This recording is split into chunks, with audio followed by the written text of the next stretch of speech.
Hey everybody, it's Mike here. Welcome back to the channel and welcome to our next video in the series Portfolio Reviews. And today we're looking at the portfolio created by Alsu Forrest.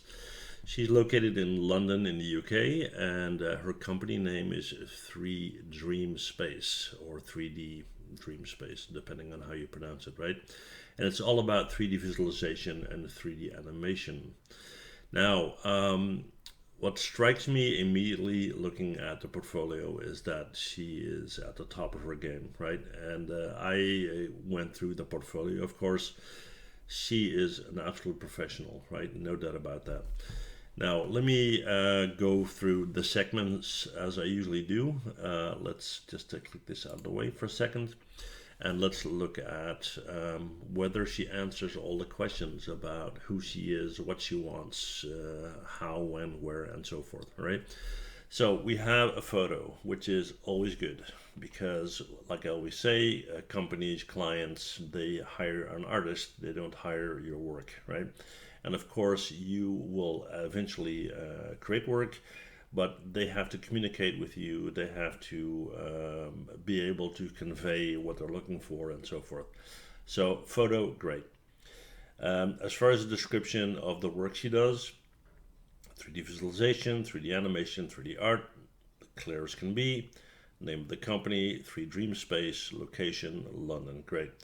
Now, the next question would be, okay, can I hire her and how can I hire her? Well, I can drop a message or I can go down here and here is her email address. So that's all good, right? Let's see what else. We're on Behance, which is not your typical ArtStation portfolio. Then again, the work is I would even say almost more suitable to be displayed on Behance, but hey, you could do this on ArtStation as well, why not? So a little bit of a different format, but let's have a look at what else is going on. Number of views, how many times the portfolio was viewed, appreciations, and so forth. And a link to our LinkedIn page and to our Instagram page. LinkedIn, incredibly important, even more so when you are creating ArchViz work. Instagram, because of the photographic nature of the work. I mean, obviously they're not photographs, they've been created in 3D, but you know, to the average user, they might come across as a photograph. You know what I mean, right? Let's see what else. What kind of services are provided? That's quite clear. How long she's been a member, right?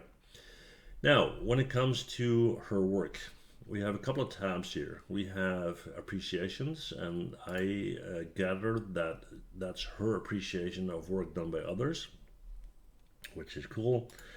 Mood boards, basically things that inspired her. That's what I understood, but we'll look at this in a second.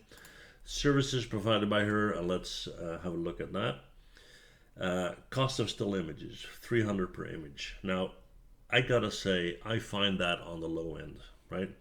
I mean, it's an incredible amount of work, and of course, because she's a professional, she will have a database at some point and will be able to use assets from libraries, but still, right, that is something that costs you a lot of time and money to build up. So, you know, I think it's a fairly low price for a still, right? As far as 3D animations are concerned, 300 per second, and you might think, well, hey, that's a lot, but consider that an animation is a tremendous amount of work, so I'm not surprised with that price at all. Okay, furthermore, what's the running time? Usually 1 to 2 weeks, which is very important because as a potential client I have a deadline, right? So I want to know what's going on and what do I get for that money. One concept, 4 revisions. Now, why is that important? Well, because what happens sometimes with clients is they just keep on changing their minds. Can you change this? Can you add this? Can you do so and what on? And the problem there is that you will go on forever, right? And as you're doing so, you're not getting paid for the additional hours. You can't send the invoice for the amount that you initially agreed upon, and you can't take on any new projects because you're still working on this one. So it's very important to mention that, okay? Now, let's go and look at some work. All right, let's look at the first one here. And of course, it's something I already looked at and I was blown away by it. But hey, I'm going to share it with you guys as well. Here we go. So the way she approaches this is with her logo, which is always great. It's a good idea to, especially when you have a project going on, to have your logo in there and another statement of what's going on as far as the work is concerned. Description of the project, it's called the Fjord house. It's the design and visualization is done by her. Location, Norway, 2024. Created in 3ds Max and rendered out in Corona. I use that renderer myself. I think it's amazing. And here's the description, right? So the elements that are involved here, water, wood, fire, earth, and metal, they will clearly be visible when we have a look at the clip, right?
Well, that was pretty cool, I have to say, right?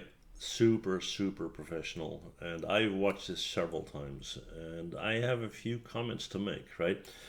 First of all, I think it's absolutely stunning. And of course, this is a multi-million-dollar home, which is usually the case with ArchViz. I mean, it's usually not your typical two-bedroom home, right? Because people wouldn't do an ArchViz for that. I love all the elements mentioned, of course. Hey, it's in Norway, not what not to love. Um, Two tiny comments to make, right? One is about the camera movement, and this is hardly a critique, maybe a little tip. Um, as far as I can tell, every shot in or every scene in this video, the camera movement is based on ease in, ease out, and the best one to see that is with the chairs, these guys, right? Okay. So as that clip moves in, you'll see that the camera starts at no movement, slowly ramps up to the speed where it wants to be, and then eases out again. And that is something that I personally wouldn't do. I'm not saying you should do it at all, but it's a bit much overall, and it's maybe a style choice, but I just noticed that, right? So I'll show you what I mean. So if you hit play, let's go back a little bit further, okay?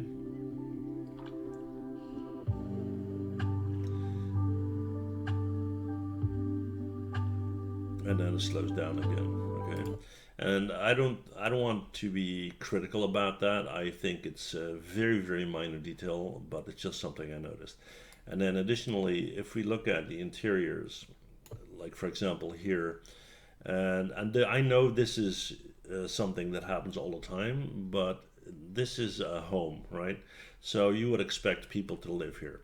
And there's a lot of set dressing going on, clothes on the beds, folds in the sheets, that kind of thing. But what I always miss is no wall sockets and no cables. Now, maybe you left them out on purpose, and I understand why, because you never see them in ArchViz or hardly ever. But it's just something that, I noticed. All right, so let's go back. So that's one scene. Overall impression, extremely professional, top of her game, beautiful, right? Now, let's look at something very different. And this is the one I want to show you because Besides having the skill set to create this visualization, there's also an element of lighting, composition, and everything that makes it beautiful, right? So let's look at this guy for a second. So this is in a villa, and the project captures the fleeting nature of time in an old villa. Now, why do I like it so much? Well, because it's an old villa, and it's a very different style choice. So let's have a look. And right here, the lighting, the symmetry, the composition, you get the feeling that you're in that building. And the narrative is so important. The color choices on the wall. I do have to say, after watching this video multiple times, I wish there was a little bit more wear and tear. After all, it's an old villa, and it gives character, right? And maybe you'll see what I mean, but let's just play this. And I think the video is actually a little bit lower. Let me go back. Right, here it is. Let's have a look.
Wow. Well, that was absolutely stunning, right? Um, yeah, what to say? I mean, her storytelling skills are great, and what I definitely like about it is that she took the time to look at the sound design, right? The sounds of the clock ticking, of the church bells in the distance, the sound of water, wind, all these kind of elements, right? Absolutely amazing. Are there things to pick apart? I mean, if you look long enough, sure, they're going to be tiny, tiny things. One thing that struck my eye, by the way, and I really love that, is at the piano there was a piece of music folded open, and it was taped together. Now, that for me is real storytelling, right? It adds age to it, it shows that it's been used. So I really like that part. Okay. Now, let's see. So we have a lot to consider. We'll do one more. Okay. So let's go and look at something very different. So here is an interior in Australia. Let's have a look at that. All right, so again, 3ds Max, Corona render. It's a private house, 230 square meters in Australia. And apparently it's an extraordinary house, very minimalistic, which is often the case. This is fairly modern, not too extreme. Again, nice touches on the storytelling elements as far as, you know, books and that kind of thing is concerned. Looks awesome. A lot of curtains going on. They're hitting the floor again. I like that touch. Plant here and there. Lighting is great. Let's see what else. Very minimal art going on. And yeah, maybe like I said before, right, the whole cable thing. Other than that, color choices are great, lighting is great.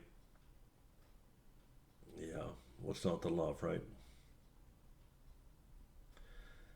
Now this is, of course, or should be, a brand new house. The design elements, the rounded elements, I like that. Here it says, the summary: house is not just a place to live, but a showcase of minimalistic design. I guess if you live in a house like this, it's more something that represents art than just a home. Of course, we've got a video button here, and I have to click that. Let's see what happens.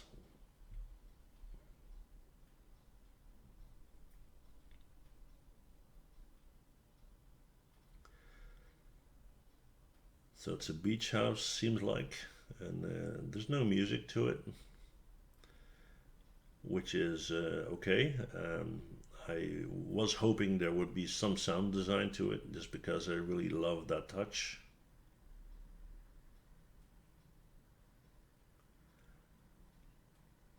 As far as the actual elements in the scene, each and every one of them is spot on.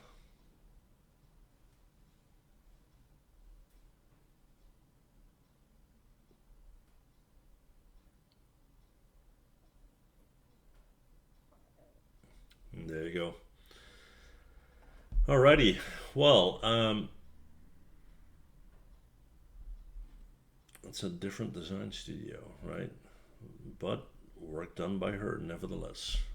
Maybe she did that for a client.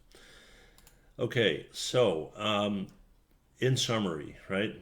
Her approach is very professional. Her work is professional. Composition is great. Lighting is great. Sound design is great. All the contact details are there. You know what she does for a living. You know how to reach her. You know what the duration of her project is. You have an indication of cost. There's plenty of work to get an impression of her professionalism, which is great. So all in all, I think, if I put a rating on this portfolio from 0 being horrible to 10 being absolutely spot on, I guess this would probably be one of the first 10s I ever gave, right? There's really nothing negative to say about this. So I compliment you, Alsu, on your portfolio. Absolutely stunning, right? I'll leave it at that. Hopefully you guys enjoyed her work the way I did. And next video is going to be a Maya video once again. But nevertheless, I hope you enjoyed this review, right? If you are in need of an architectural visualization, then you know who to call, all right? And that's not Ghostbusters. Here we go. Bye.